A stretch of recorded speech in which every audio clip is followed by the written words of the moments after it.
Welcome to this episode of Evidence of Greatness. And I'm going to kind of consider an unusual article for this month. The article that I'm looking at is called No Pain, No Gain Revisited: The Impact of Positive and Negative Psychotherapy Experiences on Treatment Outcomes. And I think this is a really kind of innovative piece of work that was really recently published in 2024. Um, So we're going to look kind of at how they did this study. They began with a literature review, and one of the things that they began with was this premise of not all psychotherapy experiences are positive. That when people come to therapy, they most likely have a mix of positive and negative experiences. And as we go along, I'll get a bit more into what is considered a positive experience versus a negative experience.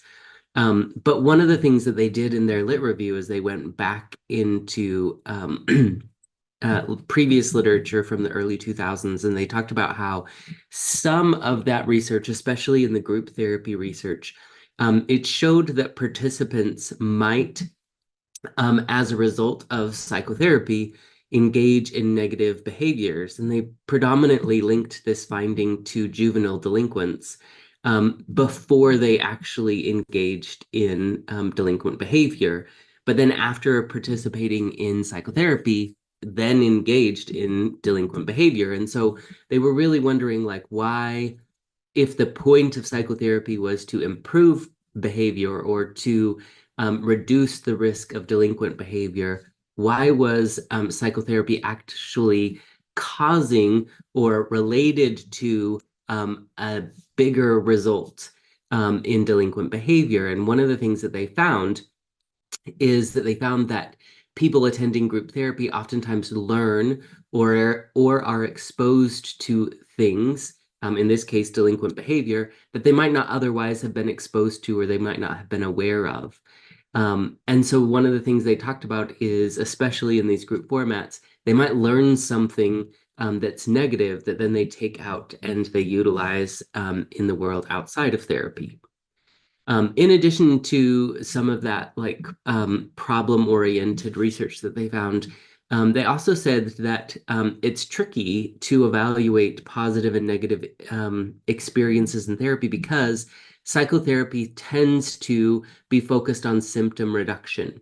And they also tend to be looking for, is your well-being improving? And so because they're only looking for symptom reduction or well-being, they're not looking at, or they're not asking the question, do things sometimes get worse? And so that is an interesting component of, could our therapy be causing negative experiences? And then the next point there says that monitoring negative effects is mandatory in medical research. If somebody's administering a drug, then they have to, as part of the research, they have to track the negative outcomes. Do people have increased symptoms? Do they have new symptoms? Does their condition worsen at all? And interestingly, they found that it is 9 to 20 times more likely to be reported when there's a negative effect in medical research than there is in psychotherapy research. We in psychotherapy tend not to report when things get worse. And then they also quoted this statement from Lambert, and he said, a non-trivial minority of patients experience a worsening of symptoms, despite receiving psychological treatments that have been validated and are delivered appropriately. It is estimated that between 5 and 10% of adult patients participating in clinical trials are worse off after treatment than they were before treatment began. So Lambert here is really bringing these findings to the psychotherapy literature, and he's saying there is a portion of people who come to therapy, and about 5 to 10% of them who are involved in research actually get worse after treatment. And now that really sounds like a horrible statistic, but it's also important to qualify that with this point at the bottom, which is oftentimes it's difficult to determine if the treatment contributed to the negative outcomes, because they mentioned that sometimes people are just on a downward trajectory to begin with, and psychotherapy just doesn't stop that downward trajectory. But also, it might be that there are negative life events that happen outside of therapy that have nothing to do with therapy that actually contribute to the outcomes getting worse. And so it's a really hard thing to like tease apart. Is the therapy making things worse, or is it life circumstances that are making things worse? But it's something that we should be thinking about is, does the treatment that we provide, does it make things worse? And then just a little bit more. So they also then said, to date, there's not a generally accepted definition or assessment for assessing negative effects in psychotherapy. So there's no like agreed upon way to say this is how we're going to evaluate if negative effects occur. However, there is one measure that was developed, and it's called the Positive and Negative Experiences of Psychotherapy Questionnaire, or the PNEP. And it consists of two subscales. One is a negative experiences subscale, and one is a positive experiences subscale. And I think it's really important to be thinking about why they included both negative and positive experiences. And one of the things that they stated in their research was they didn't really want to skew by just asking about negative experiences, because by simply focusing on those negative experiences exclusively, it could then exacerbate or kind of prime people to be looking for negative experiences. Whereas when you give them a balance of negative and positive options to be looking for, then it becomes a more neutral experience for them. But in the development of this measure, they utilized about 200 participants, and 89.5 of them reported at least one negative treatment experience.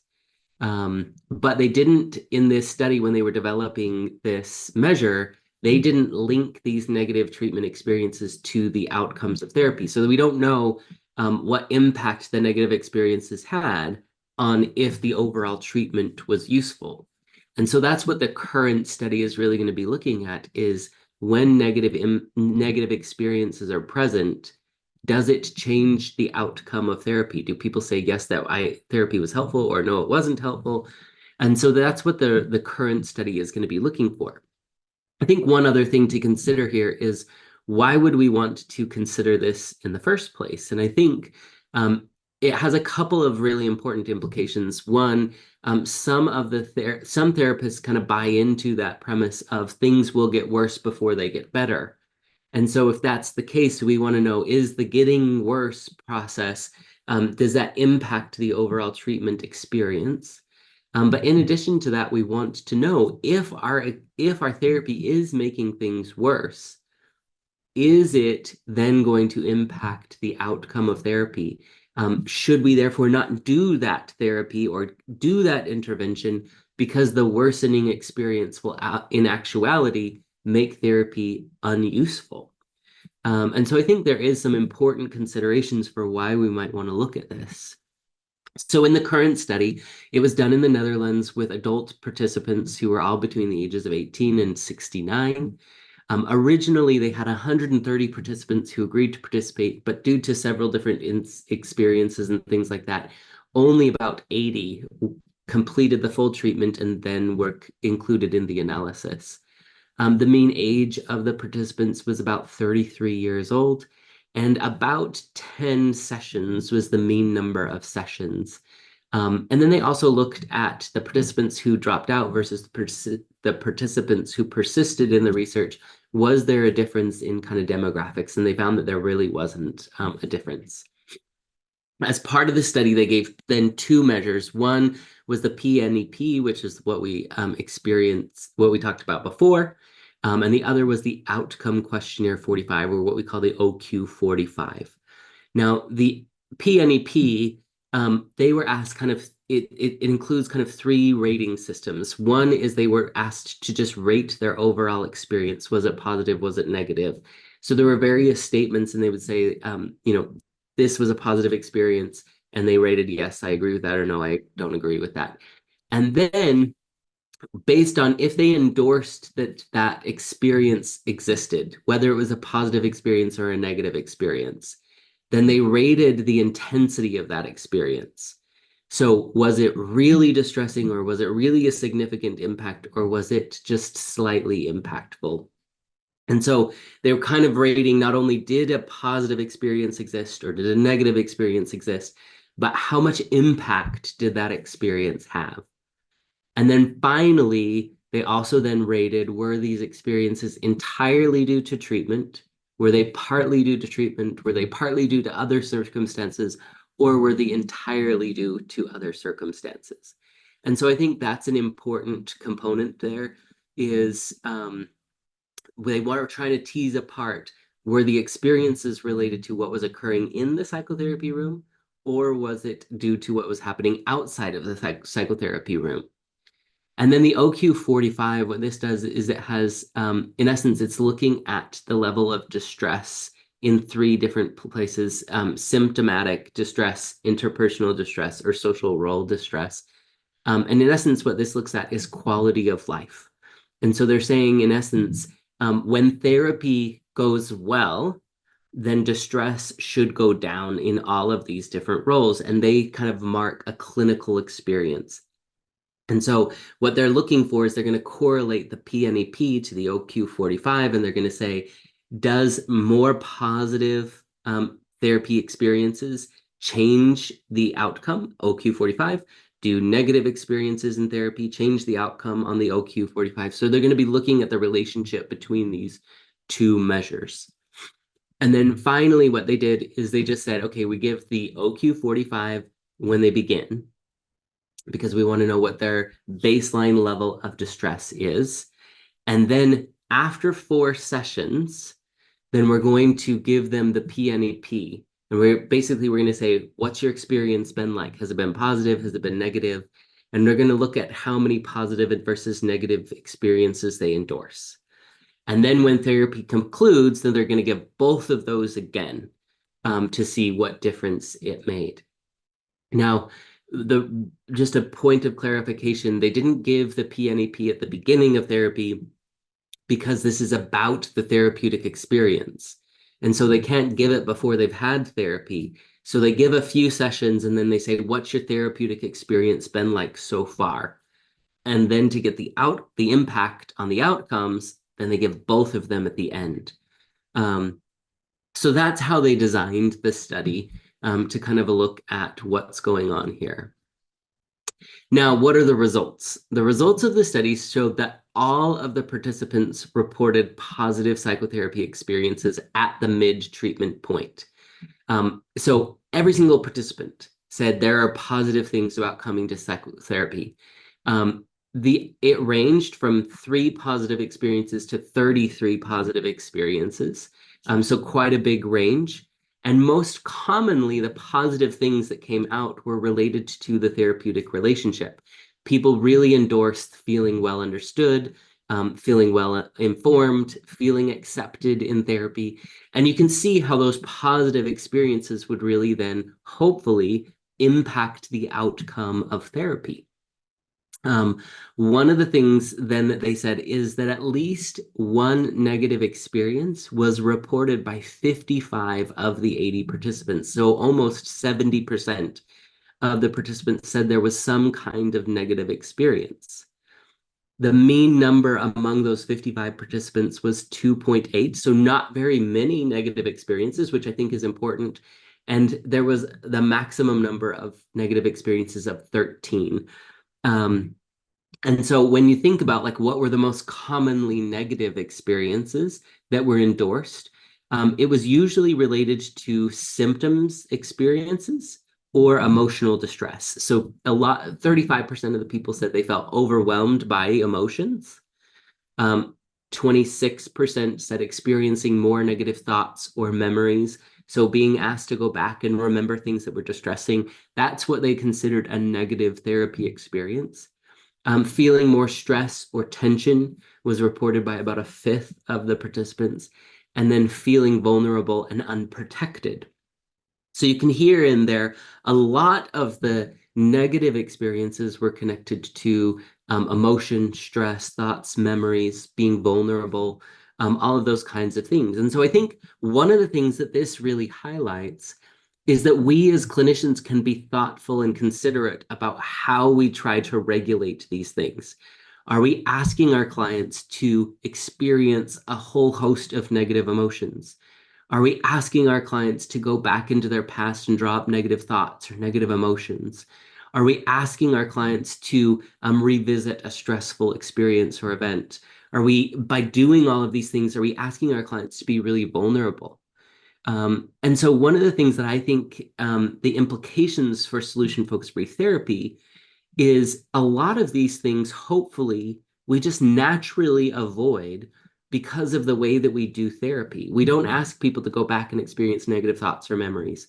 We don't ask them to experience stressful or tension-filled experiences. Hopefully, by asking them about the future that they want, we're asking them to feel protected, to feel valued in these things. And so I think it's really, really impactful. And although this wasn't the point of this research, I think that there could be a conclusion drawn that when we do a certain kind of therapy, in this case, solution-focused brief therapy, perhaps we could avoid some of these negative experiences. And therefore, hopefully, they would have more positive experiences. So I think that's an important implication for solution-focused brief therapy here. And then finally, one of the things that they concluded is that participants with clinically significant improvement. So again, this gets to the end when they filled out the OQ45 and they reported we're significantly better. Those people who marked that they were significantly better also endorsed more positive psychotherapy experiences at the mid-treatment. So when they said we're having a really good positive experience in therapy, it did impact their clinical outcome. When then participants without that clinically significant improvement. So I think that's an important thing, is we want to make sure that we're providing positive experiences up front, because if we do, if we can help them to have those positive experiences within the first few sessions, that's very likely going to lead to positive treatment outcomes. But interestingly, the second bullet point says there was no difference in the amount of negative psychotherapy experiences at mid-treatment. So it didn't matter if people said there was no negative experiences versus people who said there were significant negative experiences. That didn't have an outcome on therapy. And so I think this also has some really important implications for solution-focused brief therapy. It's not so much if people have negative experiences, feel negative emotion, or feel vulnerable, or any of those kinds of things that's going to impact outcomes. But what is going to impact outcomes is how positive they feel. And again, I think this is a really important factor for solution-focused brief therapy, because many, many approaches begin by investigating the problem. They begin by saying, tell me about the root cause, tell me about what brought you here, tell me about the severity, tell me about the symptoms. And those all lead to negative therapy experiences. And one of the things we do know from the previous slide is that people who experience negative therapy experiences are not as likely to experience positive experiences. So we can avoid that relationship, and we can altogether come to, let's just focus on positive therapy experiences. And then from this point, we can find if they have these positive therapy experiences within the first few sessions, they're likely to have positive outcomes from therapy as a whole. And so I think that it's not really about, are there any negative experiences, but it's about kind of building a trajectory of positive therapy experiences that can then be carried through to the end of psychotherapy. And so I think in some sense, solution-focused brief therapy has an advantage here, because we don't take these beginning sessions to experience negative things, but instead we hopefully help them to feel heard, help them to feel valued, help them to feel understood, help them to feel informed, like they all mentioned at the beginning of those were positive therapy experiences. So I think it's really fascinating to think, in some sense, clients can feel vulnerable, can feel worried about the outcome, can feel stress, those kinds of things. And it doesn't overall say that therapy isn't useful. And I think there's another implication for us as solution-focused practitioners, which is we need to stop being worried.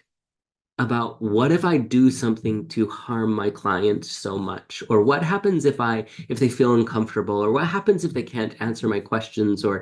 And in some sense, we're saying, what happens if they have a negative psychotherapy experience? And this finding says, in some sense, it doesn't actually matter. They might have negative psychotherapy experiences, but they that's not necessarily going to impact outcomes of therapy. But we need to make sure that we really counter that with positive therapy experiences, because those are the things that do impact the outcomes of therapy. So we want to not necessarily feel scared of hurting our clients in obviously within the bounds of reason, but we do want to be cautious about not giving them enough positive experiences, helping them feel heard, helping them feel valued, helping them feel understood. And so I think solution-focused brief therapy really is well suited to help people have positive therapy experiences. And we're really lucky in that regard. And that can help us to have confidence to do what we do and know that will compensate for some psychotherapy negative experiences. Finally, their discussion, they said positive experiences are predictive of therapy outcomes, which we've talked a lot about.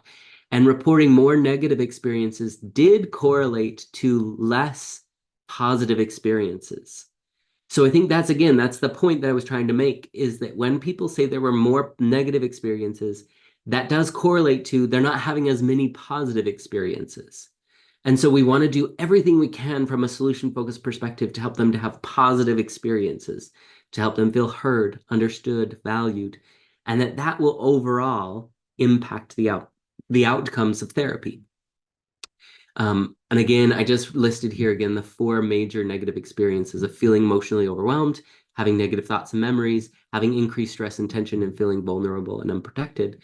And as solution-focused therapists, hopefully we have built in where they don't have to feel overwhelmed with negative thoughts or memories. They don't have to feel stressed or tension. They don't have to feel unprotected or vulnerable. But in fact, they can feel the opposite of all of those things. And so again, I think even though this isn't research that's directly related to solution-focused brief therapy, I think there are implications for us in how we do our work. So hopefully that's helpful. And then finally, here is the reference in case you want to go look up this study on your own. So hopefully that was helpful. Hopefully just considering how solution-focused brief therapy might lead to positive therapy experiences, which would then lead to positive outcomes, is a useful exercise for us. I would love to hear your thoughts and your questions about this article and about this research. And let me know what you think about how we can increase the value of the work that we do.